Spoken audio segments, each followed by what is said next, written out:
One thing I would definitely like to do is try to get in the audience. Yeah. For season 7. 11. That's what I said. Season 11. Like Series 11, whatever. It's definitely one thing I'm gonna seriously considering doing. Is just to to be a part of that show in some way. So this is our review of the episode that we saw on February 16th, 19th, 2016. We're recording this after seeing it taped live, and we won't. Of course, we're not going to be posting this or it's not posted until the episode aired In the UK. in the UK. Just to follow their wishes of not spoiling anything about the episode. So the episode started off with Crichton sitting by himself, looking around, and kind of just kept going. And kind of got funny. It's one of those things, they keep going until it gets funny again. Yeah. And then, see how long you can do it. Before I should say, the episode that we saw, we didn't have a name for it. The night we saw it, so I'm calling it Election at the moment. I think it's going to be a Machine and Men. We don't know for sure. We'll see what comes of it. So anyways, Crichton's sitting by himself, and then remember Watson asks what he's doing. He's learning about Lister's teaching about patience.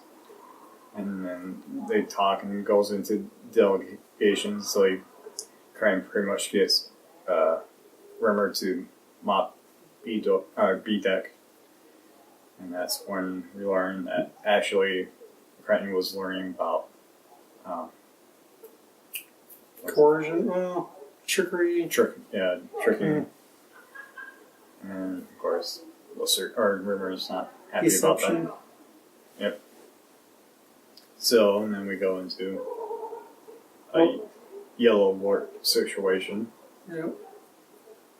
And they go into the control room, and that was the part that was filmed in front of us. So yeah, they have a yellow alert, which is Rimmer's favorite alert.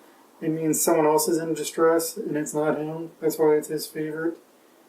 And basically, another ship's getting pulled into a black hole. And then one of the gags was Rimmer promotes Lister just so he can demote him right away.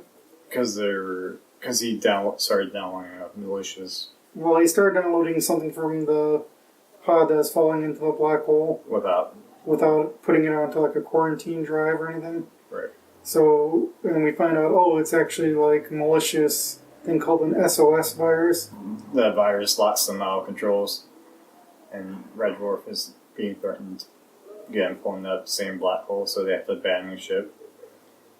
And they are taking the essentials, which doesn't include a lot of the machines. So the machines aren't happy about that, so they band together to solve the virus, to get rid of that first. And then they decide to ban again against the humans, or the crew. Basically, it's kind of like the White Hole episode where they have like no onboard electronics.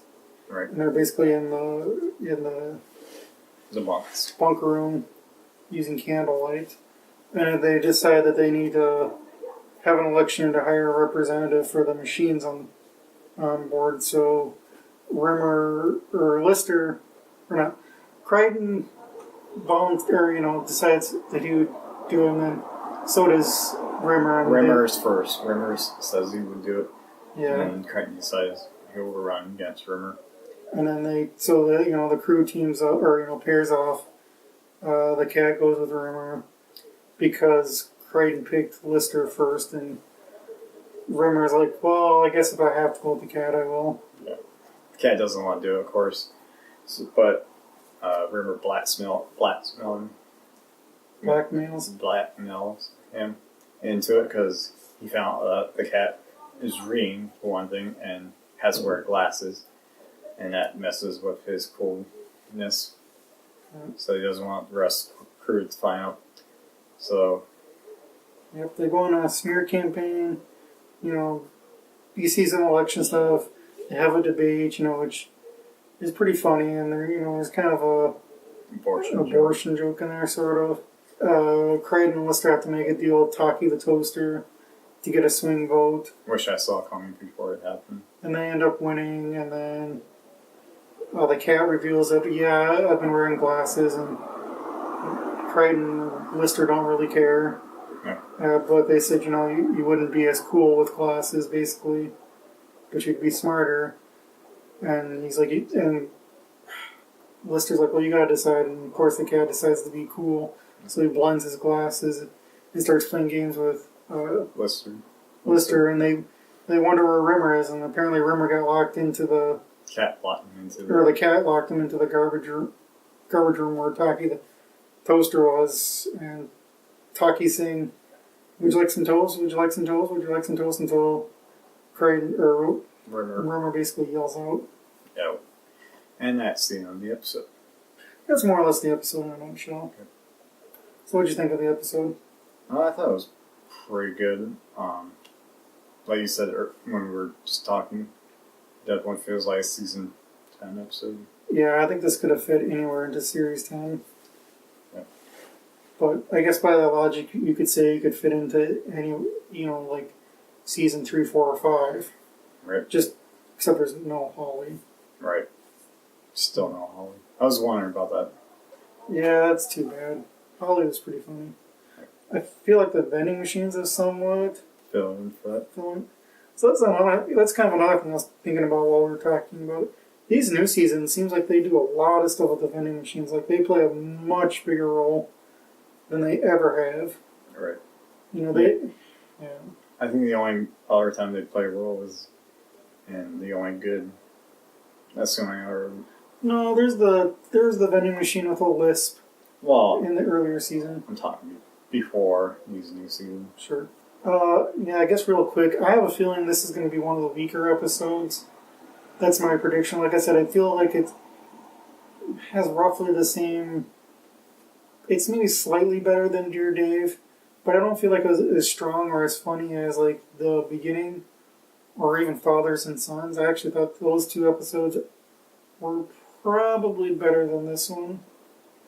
But like I said, one thing I think they were doing better, or that they learned from series 10, is they don't have quite as many subplots going on. It really feels like the four characters they're all on the same that we know of. Story arc. Yeah.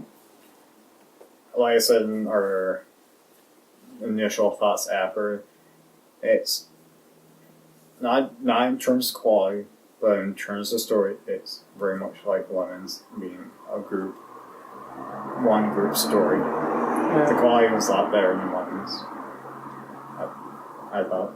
I don't like Lemons, and that was actually one of my fears going into this, is we get like a Lemons type episode, quality episode. Although, I don't know, I've heard really good things about Series 11. I've heard like the first episode of Series 11 was just as good as, if not better, than the Series 10 episode at the beginning, so... Yeah. I think Doug, I think, the fact that Taki the Toaster was in there, I feel like they're maybe pulling back some of the old references. Yeah, that was a reference towards the end. A callback. I can't remember what it is right now. In this episode? Yeah. It was by Rimmer. He said something about... Like I said, I can't remember what it is right now. But I know it was like a callback on an earlier season. And apparently Rimmer died twice, they said. They don't really... I don't know if that's a reference to the Series 8 ending or something, how that all fits in. Right. But apparently he's died twice, and maybe Series 11 will answer that. I think there's probably a good chance. One thing I thought that was really kind of weird about this episode, or brings the plot somewhat into question, is Creighton's a machine. So actually I thought it'd be kind of funny if he was out there like parade, out on strike with the other vending machines, or... Would they accept him, though? Because he was going to begin the ship with the crew. Sure. Yeah, so maybe he could have been a traitor or shamed or something. They just very much felt like they treated him like... part of a human. Yeah, part of the humans. Yeah, the human crew. You know, there wasn't any music. I mean, there's just. Besides what was pre-tape, had the Red Dwarf Did it? sting to it, and then the smear. Never mind. Well, anyways, the shots of the ship had the usual Red Dwarf music that went with it. Yeah, it was kind of funny to see Crichton, you know, inside a suit, and then Rimmer was in a suit. Actually, one thing I thought they kind of missed an opportunity was when the cat, you know, grudgingly becomes Rimmer's running mate, and he said, "Well, we need to change your image. We need to make you, know, like look better." And I'm like, I thought it'd been funny if Rimmer was in a Test. well, in a like in one of the the suits that the cat would wear, like something sparkling or whatever. But instead, he just wears a business suit, which is kind of funny. So yeah, we might do another video once this airs. Well, to compare. Let's give it some ratings. What do you want to give it? Out of 5, I would give it probably a solid 4. Out of 5, I'm probably gonna give it a 3.5 until I see the final product, which might change my opinion. Yeah. All right. Anything else? No. Good thing. Thanks for watching. Yep. And see you. What is it? 20 months. Yeah. Whenever the episode airs. Roughly in November of 2017. You think that's when it's gonna air? It was season 12, and season 11 is airing this year. It's not gonna be until the following year. So yeah, 20 months. Okay.